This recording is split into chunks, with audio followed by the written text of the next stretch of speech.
ഇന്ന് സംസാരിക്കാൻ പോകുന്നത് ഹജ്ജിനെ കുറിച്ചാണ്. വിശുദ്ധ ഹജ്ജിൻ്റെ മാസത്തിലാണ് നമ്മളുള്ളത്. ഒരുപാട് ഹജ്ജ് അനുഭവങ്ങളുള്ള അജീദ് സാഹിബ് ഉണ്ട് നമ്മളിപ്പം. അതുപോലെ തന്നെ ഹജ്ജിനെ കുറിച്ച് അതിൻ്റെ സാമൂഹികമായ അതിൻ്റെ ആത്മീയമായ തലങ്ങളെക്കുറിച്ചൊക്കെ സംസാരിക്കാൻ ടി ഷമീം സാഹിബും മുഹമ്മദ് സാഹിബൊക്കെ നമ്മുടെ കൂടെ ഉണ്ട്. ഹജ്ജ് കുറച്ചുകൂടി നമ്മളുടെ മറ്റ് ഇബാദത്തുകളിൽ നിന്നൊക്കെ കുറച്ചുകൂടി വേറിട്ട് നിൽക്കുന്ന ഒരു ഇബാദത്ത് എന്നുള്ള നിലയ്ക്ക് കുറച്ചുകൂടി പ്രതീകാത്മകമായ ആരാധന രീതികളൊക്കെ ഉള്ള ഒരു ഇബാദത്താണ് ഹജ്ജ്. അത് അനുഭവിക്കാൻ എല്ലാവർക്കും ഒരേ സമയം സാധ്യമല്ല. അപ്പൊ നമ്മൾ നമസ്കാരവും നോമ്പും ഒക്കെ അല്ലെങ്കിൽ സക്കാത്തും ഒക്കെ ഏകദേശം എല്ലാവർക്കും കണ്ടീഷനിൽ അപ്ലൈഡ് ആയിട്ടാണെങ്കിൽ പോലും നമുക്ക് ഏകദേശം ഒരേ ഒരു അനുഭൂതിയാണെങ്കിൽ ഹജ്ജ് പലർക്കും പലതാണ്. ഇപ്പൊ ഹജ്ജ് ചെയ്യാത്ത ഒരാൾക്കും ഹജ്ജിനെ അനുഭവിക്കാൻ വേറെ തരത്തിലൊക്കെ കഴിയും. ഇതെങ്ങനെയാണ് ഇതിന്റെ ഒരു ഈ പ്രതീകാത്മകതയും ഒക്കെ എങ്ങനെയാണെന്ന് വിശദീകരിക്കാൻ കഴിയും? അത് ഈ ശരിക്കും പറഞ്ഞാൽ ഹജ്ജിൽ ഏറ്റവും പ്രധാനപ്പെട്ടൊരു, ഞാനതിൻ്റെ ഓർഡറിലല്ല പറയുന്നത്, നമുക്കതിൻ്റെ ഒരു കർമ്മശാസ്ത്രം പഠിപ്പിക്കുക എന്നുള്ളത് നമ്മുടെ ഈ ചർച്ചയുടെ ഉദ്ദേശം അല്ലാത്തതുകൊണ്ട് തവാഫാണ് അതിൽ ഏറ്റവും പ്രധാനപ്പെട്ടൊരു കർമ്മം എന്ന് പറയുന്നത്. ഈ തവാഫ് എന്ന് പറഞ്ഞാൽ പിന്നെ കഅബക്ക് ചുറ്റിലുമാണ്. കഅബ എന്ന് പറഞ്ഞാൽ ഇന്ന അവ്വല ബൈത്തിൻ ഉലിയ ലിന്നാസ്. അവിടെയും മുസ്ലിങ്ങളുടെ ഹജ്ജിന് വേണ്ടി എന്നുള്ള പ്രയോഗമല്ല ഖുർആൻ നടത്തിയത്, ഉലിയ ലിന്നാസ് എന്നാണ്. മനുഷ്യർക്ക് വേണ്ടി സ്ഥാപിതമായിട്ടുള്ള ആദ്യത്തെ ഗേഹം. ആ ആദ്യത്തെ ഗേഹം എന്ന് പറയുന്നതിൻ്റെ കൃത്യമായ ചരിത്രം ഖുർആനിലോ ഹദീസിലോ ഒന്നും വന്നിട്ടില്ല. സ്വാഭാവികമായിട്ടും ഖുർആൻ അങ്ങനെ പറയുന്നത് കൊണ്ട് ഏതോ അർത്ഥത്തിൽ അത് പിന്നെ ആദമിൻ്റെ കാലത്തോ ഇബ്രാഹിമിൻ്റെ കാലത്തോ ഒക്കെ ഇബ്രാഹിം അത് സ്ഥാപിച്ചിട്ടുണ്ടെന്ന് ഖുർആൻ പറയുന്നുണ്ട്. ഇബ്രാഹിം അലൈഹി സ്വലാത്തു വസ്സലാം അത് സ്ഥാപിച്ചിട്ടുണ്ട് എന്നുള്ളത് ഖുർആൻ പറയുന്നുണ്ട്. പക്ഷേ അത് തന്നെ ചിലർക്കുള്ള ഒരു വീക്ഷണം എന്ന് പറഞ്ഞാൽ നേരത്തെ ഉണ്ടായിരുന്നത് വീണ്ടും അദ്ദേഹം സ്ഥാപിക്കുകയാണ് ചെയ്തത്.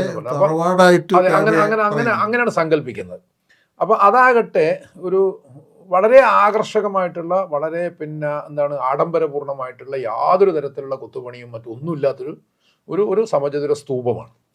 ഈ ഒരു സമചതുര സ്തൂപത്തെ കേന്ദ്രീകരിച്ചുകൊണ്ട് ആളുകൾ ഒരുമിച്ചിങ്ങനെ, അപ്പൊ അവിടെ തന്നെ ശരിക്കും പറഞ്ഞാൽ വംശീയതക്കൊക്കെ അപ്പുറത്തുള്ളൊരു മാനവികത എന്ന് പറയുന്ന ഒരു സംഗതി അവിടെ തന്നെ സാക്ഷാത്കരിക്കപ്പെടുന്നുണ്ട്. കാരണം മാത്രമല്ല മറ്റ് സന്ദർഭങ്ങളിലൊക്കെ ഈ പിന്നെ ലിംഗപരമായിട്ടുള്ള discipline, not a disparity or discrimination, discipline എന്ന് പറയുന്ന ഒരു സംഗതി ഇസ്ലാം വളരെ കണിശമായിട്ട് ആവശ്യപ്പെടുന്നതാണ്. പക്ഷെ അവിടെ അതുപോലും എടുത്തു കളഞ്ഞിരിക്കുകയാണ്. ആ സന്ദർഭത്തിൽ അതുപോലും എടുത്തു കളഞ്ഞിരിക്കുകയാണ്. സ്ത്രീയാണോ പുരുഷനാണോ എന്നൊന്നും നോട്ടമില്ലാതെ ഒരുമിച്ചാണ് ഈ കറങ്ങുന്നത്. അപ്പോൾ അതിൽ ആര് എവിടെയാണ് ഉണ്ടാവുക, നമ്മൾ ഒരുമിച്ച് പോയവർ ഒരുമിച്ച് തന്നെ ഉണ്ടായിക്കൊള്ളണമെന്നൊന്നുമില്ല. അപ്പോൾ അങ്ങനെ ഒരു വലിയൊരു മനുഷ്യ സമുദ്രത്തിൻ്റെ ഭാഗമായിട്ട് നമ്മളൊരു തുള്ളിയായിട്ട് മാറുകയാണ്. ആ ഒരു സമുദ്രത്തിലൊരു തുള്ളിയായിട്ട് നമ്മൾ മാറുകയാണ്. അതാണ് എൻ്റെ ഏറ്റവും പ്രധാനപ്പെട്ട ഒരു അനുഭവം എന്ന് പറയുന്നത് അതാണ്. പിന്നെ അതോടൊപ്പം തന്നെ ഞാൻ ഈ പിന്നെ പ്രാപഞ്ചിക ശാസ്ത്രത്തെയും ഇസ്ലാമിനെയും തമ്മിൽ കൂട്ടിക്കെട്ടുകയല്ല, ആ ഒരു പ്രവണതയ്ക്ക് ഞാൻ എതിരുമാണ്. അത് ഒരല്പം പരിഹാസ്യമായ സ്വഭാവത്തിലേക്ക് പോകുന്നൊരു സംഗതി. പക്ഷേ എന്നിരുന്നാൽ പോലും അതിൽ ഒരു വ്യത്യാസമുള്ളതെന്ന് വെച്ചാൽ ഈ പ്രദക്ഷിണം ചെയ്യുന്ന ആരാധനാലയങ്ങൾ ലോകത്ത് ഒരുപാടുണ്ട്. പക്ഷേ അറിഞ്ഞിടത്തോളം എല്ലാം പ്രദക്ഷിണമാണ്. പ്രദക്ഷിണം എന്ന് പറയുമ്പോൾ തന്നെ അതിന് ക്ലോക്ക് വൈസ് ആണ്. യഥാർത്ഥത്തിൽ പ്രദക്ഷിണം എന്ന പദം തന്നെ ക്ലോക്ക് വൈസ് ആണ്. അപ്പോൾ ഇത് പ്രദക്ഷിണമാണ് നടക്കുന്നതെങ്കിലും അതിന് പരിക്രമണം എന്ന് പറയല ഏറ്റവും നല്ലത്. കാരണം അതിൻ്റെ ഡയറക്ഷൻ അപ്രദക്ഷിണമാണ്, ആൻറ്റി ക്ലോക്ക് വൈസ് ആയിട്ടാണ് കറങ്ങുന്നത്. ഈ കറക്കത്തെക്കുറിച്ച് ആലോചിക്കുമ്പോൾ ഈ അവിടെയാണ് നമ്മൾ ഈ കോസ്മോളജിയിൽ എല്ലാ നക്ഷത്രങ്ങളും ഗ്രഹങ്ങളും ഒക്കെ ചലിച്ചുകൊണ്ടിരിക്കുന്നുണ്ട്. എല്ലാത്തിൻ്റെയും ചലനം, അപൂർവം ചില അപവാദങ്ങൾ ഒഴിച്ചാൽ മൊത്തത്തിൽ എല്ലാത്തിൻ്റെയും ചലനം ആൻറ്റി ക്ലോക്ക് വൈസ് ആണ്. ഇത് നമ്മൾ കൃത്യമായിട്ട് മനസ്സിലാക്കുന്നുണ്ട്. അപ്പോൾ സ്വാഭാവികമായിട്ടും അവിടെ നമ്മൾ പ്രപഞ്ചത്തിൻ്റെ തന്നെ കേവലം ഒരു ഭാഗം മാത്രമായിട്ട്, അപ്പം അവിടെ നമ്മൾ എന്ന് പറഞ്ഞാൽ ഈ പിന്നെ മനുഷ്യൻ്റെ ഈ വംശീയതയെക്കുറിച്ചും ദേശീയതയെക്കുറിച്ചും പറയുമ്പോൾ ഈ കാൾ സാഗൻ്റെ ഒരു പ്രയോഗമുണ്ട്. അതായത് പിന്നെ സൗരയൂഥത്തിൻ്റെ ചിത്രമെടുത്ത ബഹിരാകാശ പേടകം അതിൽ ഭൂമിയെ ചെറിയൊരു ബിന്ദുവായിട്ടാണ് കാണുന്നത്. ഒരു പെയിൽ ബ്ലൂ ഡോട്ട് എന്നാണ് പറയുന്നത്. അപ്പോൾ കാൾ സാഗൻ്റെ പുസ്തകത്തിൻ്റെ പേരും അതാണ്. കാൾ സാഗൻ സയൻറ്റിസ്റ്റ് ആണെന്നോടൊപ്പം തന്നെ ഫിലോസഫറുമാണ്. അപ്പോൾ അദ്ദേഹം അതിൽ പറയുന്നത് വെച്ചാൽ മൊത്തം ഈ പിന്നെ എന്ന് പറഞ്ഞാൽ സോളാർ സിസ്റ്റത്തിൻ്റെ ചിത്രം എടുത്ത് നോക്കുമ്പോഴാണ് ഇത്രയും ചെറുതായിട്ട്, അക്കണക്കിന് മൊത്തം പ്രപഞ്ചത്തിൻ്റെ ചിത്രം എടുക്കുകയാണെങ്കിൽ ഭൂമി ഇല്ല അതിൽ. അപ്പോൾ ഇങ്ങനെയുള്ളൊരു പെയിൽ ഡോട്ട് ബ്ലൂ ഡോട്ടായിട്ട് കാണുന്ന സ്ഥലത്തിരുന്നിട്ടാണ് മനുഷ്യൻ എന്ത് ചെയ്യുന്നത്, പരസ്പരം തല്ലുന്നതും പരസ്പരം യുദ്ധം ചെയ്യുന്നതും, എൻ്റെ ദേശീയത, എൻ്റെ വംശീയത, എൻ്റെ മതം, എൻ്റെ കുലം എന്നൊക്കെ പറഞ്ഞിട്ട് പരസ്പരം. അപ്പോൾ അതിനേക്കാളും വലിയ വിഡ്ഢിത്തം വേറെയില്ല എന്നുള്ള ഒരു സംഗതി ഉണ്ടല്ലോ. അപ്പോൾ അതുപോലെ ഈ പ്രപഞ്ചത്തിൻ്റെ ഈ ഒരു കൂട്ടത്തിൽ ഒന്ന് മാത്രമായിട്ട് മാറുകയാണ് ചെയ്യുന്നത് ഈ പിന്നെ തവാഫ് എന്ന് പറയുമ്പോൾ. പിന്നെ അതിലുള്ള പല ചടങ്ങുകളും ഈ ചരിത്രപരമായിട്ടുള്ള ഒരു സംഗതിയും കൂടിയുണ്ട്. ഇപ്പം സഫാ മർവക്കിടയിലുള്ളൊരു ഓട്ടമുണ്ട്. അത് നമ്മൾ ഹാഗാർ അല്ലെങ്കിൽ ഹാജർ എന്ന് പറഞ്ഞൊരു സ്ത്രീയാണ്. അവർ കറുത്തവളാണെന്ന് പിന്നെ ജൂതോ ക്രിസ്ത്യൻ പാരമ്പര്യത്തിലൊരു വിശദീകരണമുണ്ട്. ആ വിശദീകരണം പൂർണ്ണമായും പിന്നെ മുസ്ലിങ്ങളങ്ങ് അക്സെപ്റ്റ് ചെയ്തിട്ടൊന്നുമില്ല. പക്ഷെ എന്നാൽ പൊതുവെ മനസ്സിലാക്കപ്പെടുന്ന കറുത്ത ഒരു സ്ത്രീ എന്ന് പറയുന്നത്. അപ്പം എന്തിനായാലും ഒരു സ്ത്രീയാണ്. ആ സ്ത്രീയുടെ ഓർമ്മയിൽ അവരുടെ പാദങ്ങൾ പിന്തുടർന്നുകൊണ്ട് ലോകത്തുള്ള എല്ലാവരും അങ്ങോട്ടും ഇങ്ങോട്ടും ഓടിക്കൊണ്ടിരിക്കുന്നു എന്നിടത്ത് പിന്നെ നിലവിലുള്ള അന്തരീക്ഷത്തിലെങ്കിലും ഒരു രാഷ്ട്രീയ പ്രാധാന്യമുണ്ട് അതിന് എന്ന് ഞാൻ കരുതുന്നു. അപ്പോൾ അതിനപ്പുറം മനുഷ്യൻ്റെ പ്രയത്നത്തെ, സഈ എന്ന് പറഞ്ഞാൽ തന്നെ അതാണ്, മനുഷ്യൻ്റെ പ്രയത്നത്തെ അത് സൂചിപ്പിക്കുന്നുണ്ട്. പിന്നെ ചിലയിടത്ത് പാർക്കുന്നുണ്ട്, അറഫ, പിന്നെ അതുപോലെ മഷറുൽ ഹറാം അല്ലെങ്കിൽ മുസ്ദലിഫ, അതുപോലെ മിന. ഇതിനെ വളരെ രസകരമായിട്ട് ഇമാം അലി ശരീഅത്തി വിശദീകരിക്കുന്നത്, അദ്ദേഹം അത് പ്രതീകാത്മകമായിട്ട് എടുത്തിട്ട് അദ്ദേഹത്തിൻ്റെതായ വിശദീകരണമാണ്. പിന്നെ അത് ഈ പറഞ്ഞ പോലെ പ്രമാണബദ്ധമൊന്നുമല്ല. അപ്പോൾ അറഫ എന്ന് പറഞ്ഞാൽ വാക്കുകളൊക്കെ ഉദ്ധരിച്ചുകൊണ്ടാണ് പറയുന്നത്. വാക്കുകൾ അറഫ എന്ന് പറയുന്നതിന് ജ്ഞാനം എന്നർത്ഥമുണ്ട്. പിന്നെ അതുപോലെ മഷർ എന്ന് പറയുമ്പോൾ അത് അവബോധത്തെയാണ് സൂചിപ്പിക്കുന്നത്. മിന എന്ന് പറയുന്നത് റിലീജിയൻ. അപ്പം അതിൻ്റെ ഒരു ക്രമം എന്ന് പറഞ്ഞാൽ സയൻസ്, ഫിലോസഫി, റിലീജിയൻ എന്ന് പറയുന്നൊരു ക്രമം യഥാർത്ഥത്തിൽ മനുഷ്യൻ്റെ ചിന്തകളിലും ജീവിതത്തിലുമൊക്കെ ദീക്ഷിക്കേണ്ടതാണ് എന്ന് തോന്നിപ്പിക്കുന്ന സ്വഭാവത്തിൽ അദ്ദേഹം അത് പറയുന്നുണ്ട്. പിന്നെ അതുപോലെ പിന്നെ ഈ ജംറകളിൽ കല്ലെറിയുക എന്ന് പറഞ്ഞു കഴിഞ്ഞാൽ അവനവൻ്റെ ഉള്ളിൽ തന്നെയുള്ള ശൈത്വാനീയത്തിന്, സാത്താനികതയ്ക്കെതിരായിട്ടുള്ളൊരു പോരാട്ടമാണ് യഥാർത്ഥത്തിൽ അത്. പിന്നെ മാത്രമല്ല അതിൽ വേറൊന്നു കൂടിയുണ്ട്, ഈ ശിലാരൂപങ്ങൾ ദൈവത്തിനില്ല. അപ്പോൾ സ്വാഭാവികമായിട്ടും ഇസ്ലാമിൽ ശിലാരൂപമുള്ളത് പിന്നെ സാത്താനാണ്. അപ്പോൾ അതും ഒരു ശരിക്കും പറഞ്ഞാൽ പരമ്പരാഗതമായിട്ടുള്ള മതധാരണയിൽ നിന്ന് ഭിന്നമായിട്ട് ദൈവത്തിന് എവിടെയും അത്തരത്തിലുള്ള രൂപങ്ങളില്ല. രൂപം ഉണ്ടാക്കി വെച്ചിരിക്കുന്നത്, സാങ്കല്പികമായിട്ടുള്ള രൂപം ഉണ്ടാക്കി വെച്ചിരിക്കുന്നത് സാത്താന് വേണ്ടിയിട്ടാണ്. പക്ഷെ അത് ഒരു ശൈത്താൻ എന്ന് പറയുന്ന ഒരു എൻറ്റിറ്റി അവിടെ നിന്നിട്ട് നമ്മൾ ഏറ് കൊള്ളുന്നു എന്ന് എവിടെയും പറഞ്ഞിട്ടില്ല. അപ്പോൾ സ്വാഭാവികമായിട്ടും ആ ഏറ് നമുക്കെതിരെയുള്ള ഏറാണ്. നമ്മുടെ ഉള്ളിലുള്ള സാത്താനികതയെ കുടിയൊഴിപ്പിക്കുന്നതിനുള്ള, അല്ലെങ്കിൽ നമ്മുടെ ദുർവികാരങ്ങൾ, നമ്മുടെ ദുർവിചാരങ്ങൾ, നമ്മുടെ പിന്നെ അഹങ്കാരം, ഇതിനൊക്കെ ഒഴിവാക്കുന്നതിന് വേണ്ടിയുള്ള ഒരു ശ്രമമാണ് എന്നുള്ളതാണ് അതിൽ വിശദീകരിക്കപ്പെട്ടിട്ടുള്ളത്. അത്തരം വിശദീകരണങ്ങൾക്കൊക്കെ പിന്നെ ഖുർആൻ്റെയും ഹദീസിൻ്റെയും ഒക്കെ പിൻബലമുണ്ട്. പിന്നെ മിനയിൽ ചെന്ന് കഴിഞ്ഞാലുള്ള പിന്നെ ബലികർമ്മമാണ്. ബലികർമ്മം എന്ന് പറയുമ്പോഴും അത് ഇബ്രാഹിം അലൈഹിസ്സലാം സ്വന്തം മകനെ ബലിയെറുത്തതിൻ്റെ സ്മരണക്കാണ് എന്ന് പറയും. ബലിയെറുക്കുകയല്ല, അറുക്കാതിരിക്കുകയാണ് ചെയ്തത്. അതിൻ്റെ ഹിസ്റ്ററി അതാണ്. കാരണം പിന്നെ സ്വപ്നത്തിൽ അങ്ങനൊരു സംഗതി കണ്ടപ്പോൾ ഇബ്രാഹിം അലൈഹിസ്സലാം യഥാർത്ഥത്തിൽ മകൻ എന്നുള്ള നിലക്കല്ലാതെ ഇത് പാടില്ലാത്തതാണെന്നുള്ളൊരു അസ്വാസ്ഥ്യം അദ്ദേഹത്തിന് ഉണ്ടായോ ഇല്ലയോ എന്ന് എനിക്കറിയില്ല. പക്ഷേ അന്നത്തെ നിലവിലുള്ള പേഗൻ സിസ്റ്റത്തിൽ നരബലി എന്ന് പറയുന്നൊരു സമ്പ്രദായം ഉണ്ടായിരുന്നു. അത് തെറ്റാണെന്നും അത് നിഷിദ്ധമാണെന്നും പഠിപ്പിക്കുകയാണ് യഥാർത്ഥത്തിൽ ആ സംഭവത്തിലൂടെ ചെയ്തത്. കാരണം ഇതങ്ങോട്ട് കൊണ്ടുപോയിട്ട് പിന്നെ വാളുയർത്തുന്നതോടുകൂടി അത് പാടില്ല എന്നാണ് ദൈവം പറയുന്നത്. മാത്രമല്ല അവിടെ പറയുന്നൊരു വാക്ക് കത് സദ്ദഖത റുഇയ എന്നാണ്. നീ നിന്റെ സ്വപ്നം പൂർത്തീകരിച്ചു കഴിഞ്ഞാൽ അത് കൊണ്ടുവന്നതിലൂടെ മാത്രമൊന്നുമല്ല. എൻ്റെ സന്തതികളിലൊരു വിഭാഗത്തെ ഞാനിവിടെ താമസിപ്പിച്ചിട്ടുണ്ട്. പിന്നെ റബ്ബനാലി യുഖീമുസ്സല, നിന്റെ പിന്നെ ധർമ്മം നിലനിർത്തുന്നതിന് വേണ്ടിയാണ് എന്ന് ഇബ്രാഹിം നബി അലൈഹി സ്വലാം പറയുന്നതായിട്ട് ഖുർആൻ പറയുന്നുണ്ടല്ലോ. അപ്പം നിന്റെ ആ ഒരു സമർപ്പണത്തെ ഞാൻ സ്വീകരിച്ചിരിക്കുന്നു എന്നതിൻ്റെ ഒരു അടയാളവും കൂടിയാണ് ആ സ്വപ്നം എന്നൊരു വിശദീകരണം കൂടി അതിൽ കണ്ടെത്താൻ സാധിക്കും. പിന്നെ ചെയ്യേണ്ടത് ഒരാട്ടിനെ അറുത്തിട്ട് അതിൻ്റെ രക്തമോ മാംസമോ ദൈവത്തിലേക്ക് എത്താൻ വേണ്ടിയിട്ടല്ലെന്നും അത് മനുഷ്യർക്ക് തിന്നാൻ കൊടുക്കാനാണെന്നും വളരെ കൃത്യമായി പറഞ്ഞിട്ടുണ്ട്. മാംസാഹാരം എന്ന് പറയുന്നത് എന്തായാലും തള്ളിക്കളയാൻ പറ്റാത്തൊരു സംഗതിയാണല്ലോ. അപ്പോൾ ഇത്രയും അധികം ബലിയർപ്പിക്കേണ്ടതുണ്ടോ, ഇത്രയും അധികം ചോര ഒഴുക്കേണ്ടതുണ്ടോ? അതിൽ എണ്ണത്തിൻ്റെയും അളവിൻ്റെയും പ്രശ്നം മാത്രമേ യഥാർത്ഥത്തിലുള്ളൂ. ഇതൊക്കെ ആഹരിക്കപ്പെടുന്നു എന്നുള്ളതൊരു യാഥാർത്ഥ്യമാണ്. എത്ര അറിവ് നടന്നാലും അതൊക്കെ ലോകത്തിൻ്റെ വ്യത്യസ്ത ഭാഗങ്ങളിലുള്ള ജനത ആഹരിക്കുന്നു എന്നുള്ളതൊരു യാഥാർത്ഥ്യമാണ്. അതാണ് അതിലെ ഏറ്റവും പ്രധാനപ്പെട്ട. അപ്പോൾ അത് ശരിക്കും പറഞ്ഞാൽ മനുഷ്യരോടുള്ള നമ്മുടെ ബാധ്യതകളെ ഓർമ്മപ്പെടുത്തലും കൂടിയാണ്. അത് കൃത്യമായിട്ട് ഖുർആൻ പറയുന്നതാണ്, അതിൻ്റെ ചോരയും മാംസമൊന്നും പടച്ചവൻ്റെ അടുത്ത് എത്തില്ല. വലാകിൻ യനാലുഹു തഖ്വാ മിൻകും, നിങ്ങളുടെ സൂക്ഷ്മതയും വിശുദ്ധിയും അല്ലാതെ ഇതൊന്നും പടച്ചവൻ്റെ അടുത്ത് എത്തൂല. അതേസമയം വിഗ്രഹങ്ങൾക്ക് മുമ്പിൽ നടത്തുന്ന അല്ലെങ്കിൽ പേഗൻ സിസ്റ്റത്തിലുള്ള നരബലി എന്ന് പറഞ്ഞാൽ അങ്ങനെയല്ല.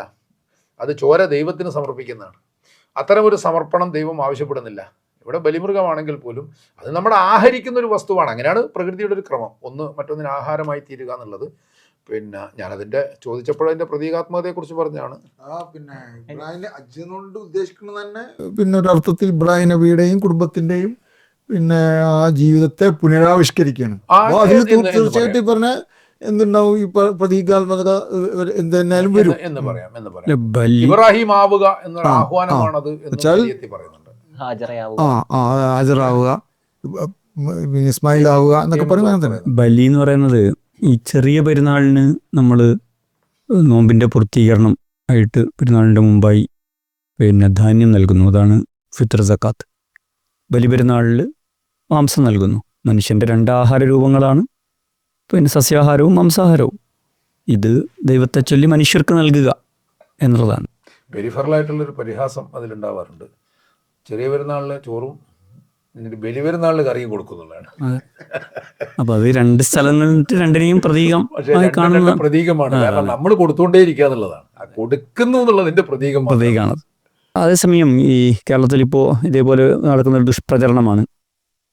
കേരളത്തിൽ തൊട്ടു മുമ്പ് നടന്ന 2 ഇസ്ലാം യുക്തിവാദി സംവാദങ്ങളിലും യുക്തിവാദികൾക്കിടയിൽ 2 ധാരകളിലുള്ളവർ ഒരേ സമയം ഉന്നയിച്ചൊരു ആരോപണമാണ് ഈ ഹജ്ജിലെ പ്രതീകങ്ങൾ ബിംബങ്ങളാണ്. അത് വിഗ്രഹാരാധനയാണ്, ഇസ്ലാമിൽ വിഗ്രഹാരാധന ഉണ്ട് എന്ന് പറയുന്ന ഒരു കാര്യം. ഇല്ലാത്തത് ഉന്നയിക്കാൻ ഫസ്റ്റ് ഓഫ് ഓൾ ഒന്നാമത്തെ പ്രശ്നം അതാണ്. ഇത് വിഗ്രഹമല്ല. വിഗ്രഹങ്ങളെന്ന് പറയുന്നതും ചിഹ്നങ്ങളെന്ന് പറയുന്നതും വ്യത്യസ്തമായ 2 കാര്യങ്ങളാണ്. ഇപ്പോൾ ദേശീയ പതാക ഒരു ചിഹ്നമാണ്. ഇന്ത്യയിലെ കറൻസിക്ക് അതിനൊരു സിമ്പൽ ഉണ്ട്. ഇങ്ങനെ പലതിനും ചിഹ്നമുണ്ട്. അതിനാരും ആരാധിക്കുന്നൊന്നുമില്ല. അതൊരു അടയാളമാണ്. അടയാളം എന്നത് ഭൗതിക ലോകത്ത് വളരെ പരിചയമുള്ള ഒരു കാര്യമാണ്. ഇനി ഇസ്ലാം ഇതിന് ദിവ്യത്വമുണ്ട് എന്ന് പറയുന്നില്ല. അത് അടയാളമാണ്. അതേസമയം വിഗ്രഹങ്ങൾ അങ്ങനെയല്ല. അതിന് സ്വയം എന്തുണ്ട്? ദിവ്യത്വമുണ്ട് എന്നാണ് അവർ വിശ്വസിക്കുന്നത്. ശരിയോ തെറ്റോ അതിനെ സിമ്പലാക്കിയിട്ട് അവതരിപ്പിക്കുന്നവരുണ്ട്. അങ്ങനെ അതൊരു പുതിയ അവതരണം മാത്രമാണ്. യഥാർത്ഥത്തിൽ ആണെങ്കിൽ തന്നെ അവരെങ്ങനെ വിശ്വസിച്ചോട്ടെ. അതും സിമ്പലാണ്. സംബന്ധിച്ചിടത്തോളം നമ്മുടെ ഒരു ചർച്ചയാണല്ലോ നമ്മുടെ വിഷയം. പക്ഷേ ഇവിടെ ഈ അടയാളത്തെ വിഗ്രഹമായിട്ട് ആരോപിക്കുകയാണ്. അപ്പോൾ വസ്തുനിഷ്ഠമല്ലാത്തൊരു ആരോപണം ഉന്നയിക്കുകയാണ്. പക്ഷേ എൻ്റെ പോയിന്റ് അതല്ല. അപ്പോൾ ഇസ്ലാമിൽ വിഗ്രഹാരാധന ഇല്ല എന്നത് ഇസ്ലാമിൻ്റെ വലിയൊരു സ്ട്രെങ്ത്താണെന്ന് അവർക്ക് പോലും തോന്നുന്നുണ്ടെന്നുള്ളതാണ്. അതുകൊണ്ടാണല്ലോ ഇത് വിഗ്രഹമാണെന്ന് അവർക്ക് പറയേണ്ടി വരുന്നത്. അല്ലെങ്കിൽ ഉള്ള പറഞ്ഞു കുറച്ചാൽ മതിയല്ലോ യുക്തിവാദികൾക്ക്. അപ്പോൾ ഇസ്ലാമിൻ്റെ ഒരു വലിയ സ്ട്രെങ്ത്താണ് അതിൽ വിഗ്രഹാരാധന ഇല്ല എന്ന് EA ജബ്ബാറിനും രവിചന്ദ്രനും പോലും എന്ത് ചെയ്യുന്നുണ്ട്? തോന്നുന്നുണ്ട്, ഫീൽ ചെയ്യുന്നുണ്ട്. അപ്പോൾ ഇത് ഇല്ലാതാക്കിയാൽ മാത്രമേ ഇസ്ലാമിനെ നേരിടാൻ പറ്റുള്ളൂ എന്ന് അവരുടെ ബോധമോ ഏറ്റവും ചുരുങ്ങിയത് അബോധമെങ്കിലുമോ അവരോട് പറയുന്നുണ്ട്. ഹജ്ജ് ഓരോരുത്തർക്കും ഓരോ അനുഭവങ്ങളാണ്. ചിലർ ഒന്നിൽ കൂടുതൽ തവണ ഹജ്ജ് ചെയ്തിട്ടുണ്ടാവും. അവർക്ക് ചിലപ്പോൾ ആദ്യത്തെ ഹജ്ജിലുള്ള അനുഭവമായിരിക്കില്ല പിന്നീടുള്ള ഹജ്ജിൽ. അപ്പോൾ ഹജ്ജിനെ കുറിച്ച് ഒരുപാട് അനുഭവങ്ങളുള്ള ആളാണ് മജീദ് സാഹിബ്. ഒരുപാട് പേരെ ഹജ്ജിന് കൊണ്ടുപോവുകയും ഉംറക്ക് കൊണ്ടുപോവുകയൊക്കെ ചെയ്ത ആളാണ്. അപ്പോൾ സ്വന്തം ഹജ്ജ് ചെയ്ത അനുഭവം എന്നുള്ളതിനപ്പുറത്തേക്ക് ഹജ്ജ് ചെയ്യിപ്പിച്ച അനുഭവങ്ങൾ കൂടി ഉണ്ടാവും. ഒരുപാട് അനുഭവങ്ങൾ പറയാനുണ്ടാവും. അതിൽ പറയാനുള്ളതെന്ന് വെച്ചാൽ ചൊല്ലൽ പ്രാധാന്യമുള്ള ഒരു കർമ്മമല്ല, മറിച്ച് ചെയ്യൽ പ്രാധാന്യമായിട്ടുള്ള കർമ്മമാണ് ഹജ്ജ് എന്ന് പറഞ്ഞാൽ. അതാണ് അതിൻ്റെ പ്രധാനപ്പെട്ട ഒരു കാഴ്ചപ്പാടാണ്. എന്നുവെച്ചാൽ ഇന്ന് ഇസ്ലാമിലേക്ക് വന്ന ഒരാൾക്ക് പോലും വളരെ റാഹത്തായിട്ട് എന്ത് ചെയ്യാൻ പറ്റും? ഹജ്ജ് ചെയ്യാൻ പറ്റും. എന്നുവെച്ചാൽ ഹജ്ജിന് അന്ന് ദുൽഹജ്ജ് 8 ഇസ്ലാം സ്വീകരിച്ച ആൾക്ക് പോലും പിറ്റേന്ന് പോയിട്ട് ഹജ്ജ് നിർവഹിക്കാൻ ഭംഗിയായിട്ട് ചെയ്യാൻ പറ്റും. കാരണം വെച്ചാൽ അതിന് ശാരീരിക ക്ഷമത നിർബന്ധമാണ്. നമ്മളെ കേരളീയ സമൂഹത്തിൽ നമ്മൾ ഇന്ന് പറയാനുള്ള പ്രശ്നം വെച്ചാൽ നമുക്ക് ആരോഗ്യം വളരെ കുറവായിരിക്കുമല്ലോ. പക്ഷെ ഇതിന് നല്ല തോക്കത്ത് വേണം എന്നാണ് ഏറ്റവും പ്രധാനപ്പെട്ട ഒരു സംഗതി എന്ന് പറയുന്നത്. അതേപോലെ തന്നെ എന്ന് വെച്ചാൽ നമ്മളെ മിക്ക ആളുകളും ചെയ്യുന്ന ഒരു വിഷയം എന്ന് വെച്ചാൽ അവരൊക്കെ വളരെ അവസാനത്തേക്കാണ് ഹജ്ജ് വെക്കുക. എല്ലാ പരിപാടിയും കഴിഞ്ഞ് ലാസ്റ്റിൽ ഹജ്ജ് ചെയ്യാം എന്നൊരവസ്ഥയിലേക്ക് വെക്കുമ്പോൾ ഉണ്ടാകുന്ന കുറേ പ്രശ്നങ്ങൾ നമ്മൾ ഹാജിമാർക്ക് വരാറുണ്ട്. മജീദ് സാഹിബ് പറഞ്ഞ ഈ ഹജ്ജിലെ ഏറ്റവും വലിയ ത്യാഗം എന്ന് പറയുന്നത് ഹജ്ജ് യാത്ര തന്നെയാണ്. പഴയ യാത്രാ സൗകര്യങ്ങൾ വളരെ കുറഞ്ഞ കാലത്ത് യാത്ര വളരെ സാഹസികമായ ഒരു കാര്യമാണ്. അത് ഹജ്ജിന് പുറത്തുള്ളൊരു കാര്യമല്ല ശരിക്കും. ഈ ഹാജി എന്ന് പറഞ്ഞാൽ ശരിക്കും ഭാഷാപരമായിട്ട് ഹജ്ജ് ഉദ്ദേശിച്ച ആൾ ഹജ്ജ. മാത്രമല്ല ഖുർആൻ തന്നെ അത് പറയുന്നുണ്ട്. മിൻകുല്ലി ഫജ്ജിൻ അമീക്ക്, ദൂരദിക്കുകളിൽ നിന്ന് ലാമിരീന. ഈ ലാമിർ എന്ന് പറയുന്നത് മെലിഞ്ഞ ഒട്ടകമാണ്. അത് ആളുകൾ മെലിഞ്ഞ ഒട്ടകത്തെ സെലക്ട് ചെയ്തതല്ല, മറിച്ച് യാത്ര ചെയ്ത് ഒട്ടകം എന്താകുകയാണ്. അതിൻ്റെ ഒരു സിമ്പൽ കൂടിയാണ്. അതിൻ്റെ സിമ്പൽ മാത്രമല്ല, അത് നമുക്ക് വായിക്കുമ്പോൾ ശരിക്കും അത് ആ ഒരു പ്രാചീന കാലത്തെ യാത്രയുടെ പ്രയാസങ്ങൾ അനുഭവിപ്പിക്കുന്ന ഒരു സാഹിത്യ പ്രയോഗം കൂടിയാണ് ഖുർആനിലത്. അപ്പോൾ ഇതിനൊരാൾ ഒരു ത്യാഗം. ഇനിയിപ്പോൾ നമ്മൾ പറയും ആധുനിക കാലത്ത് യാത്ര ഭയങ്കര അങ്ങനെയല്ല. യാത്രക്ക് എപ്പോഴും എത്ര കംഫർട്ടായ യാത്രക്കും അനിശ്ചിതത്വമുണ്ട്, പ്രതിസന്ധിയുണ്ട്, പ്രശ്നങ്ങളുണ്ട്. ഈ വർഷം തന്നെ ഹജ്ജിന് പോകാൻ തീരുമാനിച്ച ആൾക്ക് യാത്ര മുടങ്ങി. ഇതെല്ലാം ഉൾക്കൊള്ളുന്നതാണ് ഹജ്ജിൻ്റെ യാത്ര. അതിനെല്ലാം ഒരാൾ സന്നദ്ധമാകുക എന്നതാണ്. ഇനി അതേപോലെ ഹജ്ജിനകത്തുള്ള, കാരണം ലക്ഷക്കണക്കിന് മനുഷ്യർ ഒരു നിശ്ചിത ഭാഗത്തിനകത്ത് ഒരേ കർമ്മങ്ങൾ ഒരേ സമയം ചെയ്യുന്നൊരു കാര്യമാണ്. അപ്പോൾ പക്ഷേ ഈ ത്യാഗങ്ങൾക്കൊരു ആത്മകഥയുണ്ട്. ഇത് ഫിനഫ്സി ഇറ്റ് സെൽഫ് ഒരു ഭയങ്കര കർമ്മമായിരിക്കെ തന്നെ ഇസ്ലാമിക ചരിത്രം എന്ന് പറയുന്നത് പിന്നെ പുറപ്പാടുകളുടെയും പലായനങ്ങളുടെയും ചരിത്രം കൂടിയാണ്. ആളുകൾ, പ്രത്യേകിച്ച് പ്രവാചകന്മാർ, സലഫുസാലിഹീങ്ങൾ, പ്രബോധകന്മാർ, അവരവരുടെ നാട്ടിലിങ്ങനെ ജീവിച്ചിട്ടുണ്ടായതല്ല ഇസ്ലാം എന്ന് പറയുന്നത്. നമ്മൾ ഇസ്ലാമിൻ്റെ ചരിത്രം എപ്പോൾ പറയുമ്പോഴും, ഇപ്പോൾ ഇബ്രാഹിം നബിയാണ് ആണല്ലോ ഹജ്ജിൻ്റെ കേന്ദ്രം. ഇബ്രാഹിം നബിയെക്കുറിച്ച് പറയുന്നത് അവ്വലുൽ മുഹാജിർ എന്നാണ്, ചരിത്രത്തിലെ ആദ്യത്തെ പലായകൻ. യഥാർത്ഥ വേറെ അർത്ഥത്തിലാലോചിച്ചാൽ നൂഹ് നബിയും പലായകനാണ്. കാരണം ആദ്യമായി കപ്പലിൽ യാത്ര ചെയ്യുന്നു. ഇബ്രാഹിം നബി അന്നത്തെ ഒരു ലോകത്തിൻ്റെ പല ദിക്കുകളിൽ യാത്ര ചെയ്യുന്നു. ഇനി പിന്നെ റസൂലിൻ്റെ ജീവിതം തന്നെ മക്ക മദീന പലായനം ഇതുമായിട്ട് ബന്ധപ്പെട്ടതാണ്. ഇനി ഹജ്ജത്തുൽ വിദാ ആണല്ലോ റസൂലിൻ്റെ ജീവിതത്തിൻ്റെ അവസാനം എന്ന് പറയുന്നത്. അപ്പോൾ റസൂൽ എന്താ പറയുന്നത്? അവിടെ കൂടിയിരിക്കുന്ന മനുഷ്യന്മാരോട് ഫല്യുബല്ലി ഷാഹിദുൽ ഗായിബ് അല്ലെ, ഇവിടെ ഹാജറുള്ളവർ ഹാജറില്ലാത്തവർക്ക് എത്തിച്ചു കൊടുക്കുക. എന്തൊരു മനോഹരവും സാഹിത്യവുമായ ഒരു പ്രയോഗം ആലോചിച്ച് നോക്കിയേ. നിങ്ങൾ വേറൊരാളോട് പറയണമെന്നല്ല പറഞ്ഞത്, ഇവിടെ ഹാജറുള്ളവർ ഹാജറില്ലാത്ത എല്ലാ മനുഷ്യർക്കും അത് എത്തിച്ചു. അങ്ങനെ ആളുകൾ പുറപ്പെട്ടു എന്നാണല്ലോ, അങ്ങനെ സഹാബത്തിൻ്റെയൊക്കെ പറയും. ഇതിനെല്ലാം പിന്നെ പ്രതീകവൽക്കരിക്കുന്ന, ഞാൻ എൻ്റെ നാട് എൻ്റെ വീട് അവിടെ കിടന്ന് ജീവിക്കും ഉറങ്ങും എന്നതല്ല ഇസ്ലാം. മറിച്ച് ഇങ്ങനെ ഇസ്ലാമിന് വേണ്ടി ഇറങ്ങി പുറപ്പെടുക എന്നതുകൂടിയാണ് ഇസ്ലാം. അങ്ങനെയാണ് ലോകത്ത് ഇസ്ലാം ഉണ്ടായത്. എന്നാൽ ഈ ആഫ്രിക്കയിലെ ഇസ്ലാമിൻ്റെ പ്രചരണത്തിൻ്റെയൊക്കെ ചരിത്രം പറയുമ്പോൾ ആളുകൾ ഹജ്ജിന് വരുന്നു, അവരവിടെ നിന്ന് ഇസ്ലാം പഠിക്കുന്നു, അവർ പോയിട്ട് പ്രബോധനം നടത്തുന്നു, അവർ പിറ്റത്തെ കൊല്ലം കുറേ പുതിയ ആളുകളായിട്ട് ഹജ്ജിന് വരുന്നു, പിന്നെ അവർ ഇത് പഠിക്കുന്നു. ഇങ്ങനെ ആഫ്രിക്കയിൽ ഇസ്ലാം പ്രചരണവും ഹജ്ജും തമ്മിലുള്ള ബന്ധത്തെക്കുറിച്ച് പഠനങ്ങളുണ്ട്. ഇതിലൊരു പ്രശ്നം എന്താ വെച്ചാൽ ഊർജ്ജസ്വലരായ ആളുകളെ സൃഷ്ടിക്കുക എന്നുള്ളതും കൂടിയാണ്. മജീദ് പറയാൻ ഉദ്ദേശിച്ചത് പിന്നെ ഊർജ്ജസ്വലരായിട്ടുള്ള ആളുകൾ പോകണം എന്നുള്ളതാണ്. അതേസമയം ആളുകളിൽ ബാക്കിയുള്ള ജീവിതത്തിൽ ആളുകളിൽ ഊർജ്ജസ്വലത നിലനിർത്തുകയോ വർദ്ധിപ്പിക്കുകയോ ചെയ്യാന്നുള്ളതും കൂടി പിന്നെ അതിന്റെ ഒരു ഉദ്ദേശം തന്നെ അതാണ്. നമുക്കത് കാണാൻ സാധിക്കും.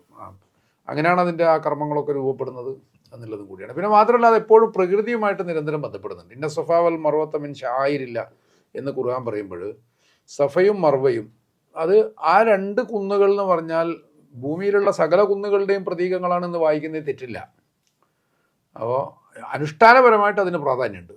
യഥാർത്ഥത്തിൽ സിമ്പലാണ് അല്ലെങ്കിൽ ഷായിറാണ് എന്ന് ഖുർആൻ എടുത്തു പറഞ്ഞതാണ്. അത് വസ്തുതയാണ്. പക്ഷേ അല്ലാഹുവിന്റെ ചിഹ്നങ്ങളാണ്. പക്ഷേ എന്നാൽ അതോടൊപ്പം തന്നെ പിന്നെ നമ്മൾ ആലങ്കാരികമായിട്ട് പറഞ്ഞു കഴിഞ്ഞാൽ ഈ സഫയുടെയും മർവയുടെയും മക്കളോ സഹോദരങ്ങളോ ഒക്കെയാണ് ബാക്കി എല്ലാ കുന്നുകളും എന്ന് ചിന്തിക്കുമ്പോൾ പ്രകൃതിയോട് നമുക്കുണ്ടാകുന്ന ഒരു ബന്ധമുണ്ടല്ലോ.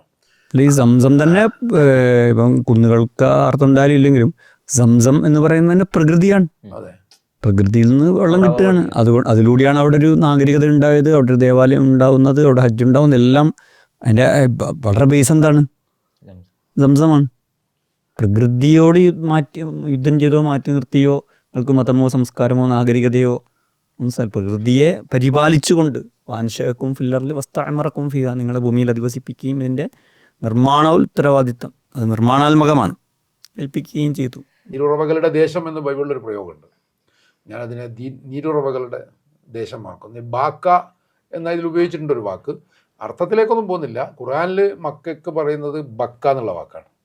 അപ്പോൾ അതവിടെ ഇരിക്കട്ടെ. പക്ഷേ ഞാനതിനെ തീർത്ഥാടകർ അതിലൂടെ സഞ്ചരിക്കുമ്പോൾ ഞാനതിനെ നീരുറവകളുടെ ദേശമാക്കി മാറ്റും എന്നൊരു പ്രയോഗമുണ്ട്. ബൈബിളിൽ പറയുന്നതനുസരിച്ച് പിന്നെ കുഞ്ഞായിരിക്കുന്ന ഇസ്മായിൽ അല്ല അവിടെ പോകുന്നത്, മറിച്ച് കുട്ടിയായിരിക്കുന്ന ബാലനായിരിക്കുന്ന ഇവർ നടന്ന് കണ്ടെത്തിയതാണ്. ആ ഉറവ് നേരത്തെ ഉണ്ടായിരുന്നു. അതിൻ്റെ ഉത്ഭവത്തെ സംബന്ധിച്ച് ഖുർആനിലും ഹദീസിലും ആധികാരികമായിട്ടൊന്നും പറയുന്നില്ല എന്നാണ് എൻ്റെ ധാരണ. പക്ഷേ മുസ്ലിങ്ങൾക്കിടയിൽ പ്രചരിച്ചിട്ടുള്ളൊരു കഥ ഇങ്ങനെ കാലിട്ടടിച്ചപ്പോൾ ഇവിടെ കാലിൽ നിന്ന് ഇങ്ങനെ ഉറവൊട്ടി, അത് ജസ്റ്റ് ഒരു കഥ മാത്രമാണെന്നാണ് എനിക്ക് തോന്നുന്നത്. അപ്പോൾ മറ്റേതിൽ പറയുന്നത് അങ്ങനെ ഒരു ഉറവ് ഉണ്ടായിരുന്നു. ആ ഉറവ് ഉള്ളെടുത്താണ് എന്ത് ചെയ്യുന്നത്. പക്ഷേ ആ ഉറവ് അവരെ അവിടെ കൊണ്ടാക്കുമ്പോൾ ഇബ്രാഹിം നബി കാണുന്നില്ല. ഇബ്രാഹിം നബി പറയുന്നത് ബി വാദിൻ ഗൈരി സറൈൻ ഇൻ ദ ബൈത്തിക്കൽ മുഹറം, അവിടെ ആകെ ഒരു സാധനമേ ഉള്ളൂ, പിന്നെ ഈ പരിശുദ്ധമായിട്ടുള്ള നിന്റെ ഗേഹം മാത്രമേ ഇബ്രാഹിം അലൈഹിസ്സലാം കാണുന്നുള്ളൂ. ഈ സ്ത്രീയെക്കുറിച്ച് പൊതുവെ പുരോഹിതന്മാർ പറയുന്ന ഒരു വ്യാഖ്യാനം കേട്ടാൽ മനസ്സിലാകുക, സ്ത്രീകൾ പുറത്തിറങ്ങേണ്ടതില്ല, വളരെ നിർബന്ധമായ എന്തോ ഒരു കാര്യമുണ്ടെങ്കിൽ അതിനിറങ്ങിയാൽ മതി എന്നുള്ളതാണ്. പക്ഷെ അങ്ങനെ അല്ല എന്ന് ഹജ്ജ് ഇസ്ലാമിൻ്റെ പല കാര്യങ്ങളും പഠിപ്പിക്കുന്ന ഒരു ആരാധനയാണ്.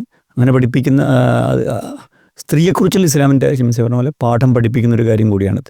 ഇന്നത്തെ അത്രയും യാത്രാ സൗകര്യം ഇല്ലാത്തൊരു കാലത്ത് സ്ത്രീയുടെ കയ്യിൽ പൈസയും പിന്നെ അവർക്ക് വഴി സുരക്ഷിതവുമാണെങ്കിൽ അവർ ഈ മക്കയിൽ പോയിട്ട് ഹജ്ജ് ചെയ്യൽ നിർബന്ധമാണ്, സുന്നത്തൊന്നുമല്ല.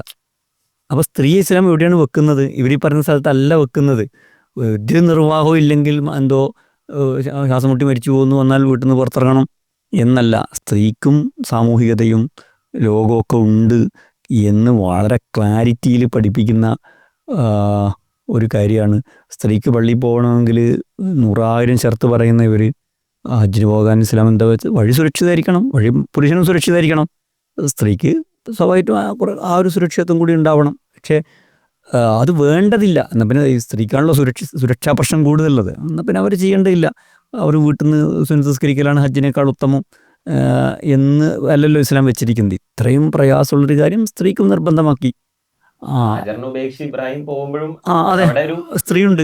അപ്പോ അദീബിന് ഹാത്തിമിനോട് ഇസ്ലാമിനെ കുറിച്ച് പറയുമ്പോൾ പ്രവാചകൻ പറയുന്ന 3 ലക്ഷണങ്ങളിലൊന്ന്, ഇസ്ലാമിന്റെ പൂർത്തീകരണത്തിന്റെ സാമൂഹികമായ പൂർത്തീകരണത്തിന്റെ 3 ലക്ഷണങ്ങളിൽ ഒന്ന്, ഹീറയിൽ നിന്നൊരു പെണ്ണ് ഒറ്റക്ക് ഹജ്ജ് ചെയ്ത് മക്കയിൽ പോയി തവാഫ് ചെയ്ത് തിരിച്ചു വരുന്നതാണ്. അപ്പൊ സ്ത്രീയുടെ സുരക്ഷിതത്വം ഹജ്ജിനെയും ചേർത്ത് എന്ത് ചെയ്യാണ് റസൂൽ പഠിപ്പിക്കുകയാണ്. അപ്പൊ ഇത് കണക്റ്റഡാണ് ഈ കാര്യം.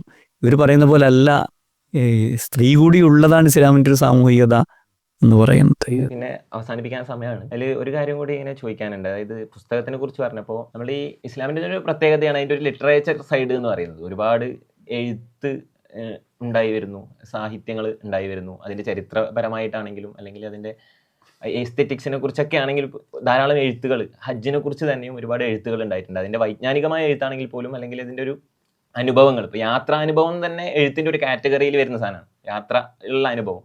അങ്ങനത്തെ ഒരുപാട് പുസ്തകങ്ങളുണ്ട്. പാട്ടുകൾ ഉണ്ടാകുന്നു, ഇസ്ലാമിലെ ചരിത്രങ്ങളെക്കുറിച്ച് പാട്ടുകൾ, അതേപോലെ തന്നെ ഹജ്ജിനെ കുറിച്ചുള്ള പാട്ടുകളൊക്കെ ഉണ്ടാകുന്നുണ്ട്. ഇതിൻ്റെ ഒരു വിശദീകരണം. ഹജ്ജിനെ കുറിച്ച് ധാരാളം ആവിഷ്കാരങ്ങൾ ഉണ്ടായിട്ടുണ്ട്. അത് പുസ്തകങ്ങളായിട്ടും പാട്ടുകളായിട്ടും എന്ന് മാത്രവുമല്ല, പിന്നെ വളരെ മനോഹരമായിട്ടുള്ള ഡെപ്തുള്ള, ദാർശനികമായിട്ട് ഡെപ്തുള്ള അവതരണങ്ങൾ. ഇപ്പോൾ റോട്ട് മെക്ക എന്ന് പറഞ്ഞിട്ട് മുഹമ്മദ് അസദ് ഒരു പുസ്തകം എഴുതുമ്പോൾ അത് അദ്ദേഹത്തിൻ്റെ സത്യാന്വേഷണ ജീവിതം തന്നെയാണത്. ആ അദ്ദേഹത്തിൻ്റെ അന്വേഷണ ജീവിതത്തെ തന്നെ ആവിഷ്കരിച്ചിരിക്കുന്നത് അദ്ദേഹം ഹജ്ജിന് വേണ്ട സ്റ്റാർട്ടിങ് മുതൽ എൻഡിങ് വരെ പിന്നെ കഅബയിലേക്ക് നടത്തുന്ന, മക്കയിലേക്ക് നടത്തുന്ന ഒരു യാത്ര മാത്രമാണ്. പി സുരേന്ദ്രൻ പറയുന്നുണ്ട്, പക്ഷെ മതപരിവർത്തനം എങ്ങനെയാണ് ഒരു സർഗാത്മക പ്രവർത്തനമാവുന്നത് എന്നതിന്റെ ഭയങ്കര ആവിഷ്കാരമാണ്. യാത്രക്കിടയിൽ അദ്ദേഹത്തിന്റെ ജീവിതം അങ്ങനെ പറഞ്ഞു പോവാണ്. അദ്ദേഹത്തിന്റെ ജീവിതത്തിലുള്ള എല്ലാ കാര്യങ്ങളും, ഈവൻ എന്തുകൊണ്ട് അദ്ദേഹം ഇപ്പോൾ അതിലൊരു സംഭവം വളരെ ആകർഷിച്ചിട്ടുള്ളൊരു സംഭവം എന്ന് പറഞ്ഞു കഴിഞ്ഞാൽ, അദ്ദേഹം ഒരു സബ്വേയിൽ ട്രെയിനിൽ ഇങ്ങനെ പോകുന്ന സമയത്ത് ആളുകളുടെ മുഖം, ആളുകളെല്ലാവരും ചിരിക്കുന്നു, കളിക്കുന്നു, അവർ നല്ല ഭക്ഷണം കഴിക്കുന്നു, നന്നായി വസ്ത്രം ധരിച്ചിട്ടുണ്ട്. പക്ഷെ പെട്ടെന്ന് അദ്ദേഹത്തിന് തോന്നുകയാണ് ഒരു ഇൽഹാമ പോലെ എന്നൊക്കെ പറയാം. അന്ന് ലിയോപോൾഡ് വൈസാണ്, മുഹമ്മദ് അസദ് ആയിട്ടില്ല. പിന്നെ അപ്പോൾ ഭാര്യയുണ്ട് അടുത്ത്. ഈ ആളുകളുടെ മുഖത്ത് സൂക്ഷിച്ചു നോക്കുമ്പോൾ എന്തോ ഒരു അതൃപ്തി എല്ലാവരുടെയും മുഖത്തുണ്ടോ എന്ന് അദ്ദേഹത്തിനൊരു സംശയം. അപ്പോൾ ഭാര്യയോട് പറഞ്ഞപ്പോൾ ഭാര്യക്കും അതേ അനുഭവം ഉണ്ടായി. അത് പറഞ്ഞതുകൊണ്ടായിരിക്കാം, പക്ഷെ അങ്ങനെ ഉണ്ടായി. പിന്നീട് അദ്ദേഹം തിരിച്ച് വീട്ടിലെത്തിയപ്പോൾ അവിടെ ഖുർആനുണ്ട് മേശപ്പുറത്ത്. വെറുതെ ഇതൊന്നും എടുത്ത് തുറന്ന് നോക്കുമ്പോൾ അൽഹാക്ക് മുത്തക്കാസുർ എന്നുള്ള പിന്നെ ഭാഗമാണ് കിട്ടുന്നത്, അതിൻ്റെ ഇംഗ്ലീഷ് പരിഭാഷ. അദ്ദേഹം അതിനുശേഷമാണ് അറബിയൊക്കെ പഠിക്കുന്നത്. പിന്നെ അല്ല, അതിനു മുമ്പ് തന്നെ അദ്ദേഹം ഫലസ്തീനായിട്ടൊക്കെ ബന്ധപ്പെട്ടിട്ട് പത്രപ്രവർത്തകനായിട്ടൊക്കെ ജോലി ചെയ്തിരുന്നു. അപ്പോൾ അദ്ദേഹം അത് വായിക്കുന്നത് വെച്ച് കഴിഞ്ഞാൽ മനുഷ്യൻ്റെ ദുര, ആർത്തി, മത്സരം, ഇതൊക്കെ കൂടി ഉൾപ്പെടുന്നൊരു പദമാണ് ഈ തക്കാസുർ എന്ന് പറയുന്നത്. ഈ തക്കാസുർ എങ്ങനെയാണ് മനുഷ്യനെ അശ്രദ്ധനാക്കുന്നത്, മനുഷ്യൻ്റെ ജീവിതത്തെ എങ്ങനെയാണ് അത് മാറ്റിമറിക്കുന്നത്, മനുഷ്യനിൽ എങ്ങനെയാണ് അത് അസ്വസ്ഥത ഉണ്ടാക്കുന്നത്. അപ്പോൾ ട്രെയിനിൽ അദ്ദേഹത്തിന് ഉണ്ടായിട്ടുള്ള അനുഭവം അതൊരു പക്ഷേ ഒരു നിയോ റിയലിസ്റ്റിക് അനുഭവമായിരിക്കാം. നിയോ റിയലിസം എന്ന് പറഞ്ഞാൽ സാഹിത്യത്തിൽ മാത്രമല്ല ജീവിതത്തിലും ഉണ്ടാവും. അപ്പോൾ അങ്ങനെ ഒരു നിയോ റിയലിസ്റ്റിക് അനുഭവമായിരിക്കാം. പക്ഷെ എന്നിരുന്നാൽ പോലും ആ അനുഭവത്തിനുള്ള ഒരു ഉത്തരം, എന്തുകൊണ്ടത് അങ്ങനെ ആവുന്നു എന്നുള്ളതിനുള്ള ഒരു ഉത്തരം അദ്ദേഹത്തിന് ഇതിൽ നിന്ന് കിട്ടുകയാണ്. അത് അങ്ങനെയുള്ള കുറേ സംഗതികൾ ഈ ഹജ്ജ് സാഹിത്യമായിട്ട് പറയുകയാണ്. പിന്നെ അതുപോലെ ഒരുപാട് പേര് ഹജ്ജ് യാത്രയെക്കുറിച്ച്, പിന്നെ നല്ല സിനിമകളുണ്ട്. ഞാൻ ഏറ്റവും പിന്നെ എന്നെ ആകർഷിച്ചിട്ടുള്ള 2 വർക്കുകൾ, ഒന്ന് പിന്നെ ലേ ഗ്രാൻഡ് വോയേജ് എന്ന് പറഞ്ഞിട്ട് ഒരു ഉപ്പയും മോനും റോഡ് മാർഗം ഹജ്ജിന് പോകുന്നതാണ്. അതൊരു റോഡ് മൂവി തന്നെയാണ്. അൾജീരിയയിൽ നിന്ന് പുറപ്പെട്ടിട്ട് ഒരുപാട് രാജ്യങ്ങൾ, ഫ്രാൻസ്, തുർക്കി, മൊറോക്കോ, ഇങ്ങനെയുള്ള ഒരുപാട് രാജ്യങ്ങൾ കവർ ചെയ്തിട്ട് മക്കയിലേക്ക് എത്തുകയാണ്. അപ്പോൾ അതിനിടയിലൂടെ ഒരുപാട്, മകൻ ഒരു സന്ദേഹിയാണ്, ഒരു സ്കെപ്റ്റിക്കാണ്, അല്ലെങ്കിൽ ഒരു അഗ്നോസ്റ്റിക്കാണ്. അതേസമയം ഉപ്പ അദ്ദേഹത്തിൻ്റെതായ പിന്നെ ആചാരങ്ങളോ അല്ലെങ്കിൽ വിശ്വാസങ്ങളോ ഒന്നും ഒരിക്കൽ പോലും മകനിൽ നിർബന്ധപൂർവ്വം ചെലുത്താൻ ശ്രമിക്കുന്നേയില്ല. പക്ഷേ കൂടുതൽ സംഭാഷണങ്ങളില്ലാതെ തന്നെ പ്രവർത്തനങ്ങളിലൂടെ, ജീവിതത്തിലൂടെ അവർക്കിടയിൽ ഒരു സംവാദം നടക്കുന്നുണ്ട്. വർത്തമാനമില്ല, സംഭാഷണമില്ലാതെ അവർക്കിടയിൽ ഒരു സംവാദം നടക്കുന്നുണ്ട്. അത് വളരെ മനോഹരമായ ചിത്രീകരണമാണ്. ഇതുപോലെ ഇബ്നു ബത്തൂത്തയുടെ ഹജ്ജ് ബേസ് ചെയ്തിട്ട് പിന്നെ ജേണി ടു മക്ക എന്ന് പറഞ്ഞിട്ട് അതൊരു ഡോക്യുമെൻ്ററിയാണ്, ഡോക്യുഫിക്ഷൻ എന്നൊക്കെ പറയാം. അങ്ങനെ ഒരു സിനിമയുണ്ട്, അത് വളരെ മനോഹരമാണ്. അപ്പോൾ ഇങ്ങനെയുള്ള സിനിമകൾ ഉണ്ടായിട്ടുണ്ട്. അപ്പോൾ ആവിഷ്കാരത്തിൻ്റെ ഒരു വലിയ സാധ്യത, വലിയൊരു ലോകം അത് തുറന്നു വെക്കുന്നുണ്ടെന്നുള്ളതാണ്. നമ്മൾ പരിശോധിച്ച് കഴിഞ്ഞാൽ അതിനുള്ള കുറേ മാതൃകകളും നമുക്ക് കണ്ടെത്താൻ സാധിക്കും. അവസാനിപ്പിക്കാൻ സമയം നമ്മൾ ഒരുപാട് കാര്യങ്ങൾ സംസാരിച്ചു ഹജ്ജിനെ കുറിച്ച്, അതിൻ്റെ സാമൂഹികതയെക്കുറിച്ചും അതുപോലെ തന്നെ ഈ കാലഘട്ടത്തിൽ നൽകുന്ന ഒരു സന്ദേശത്തെക്കുറിച്ചും അനുഭവങ്ങളെക്കുറിച്ചൊക്കെ സംസാരിച്ചു. അവസാനിപ്പിക്കാൻ സമയമായിട്ടുണ്ട്.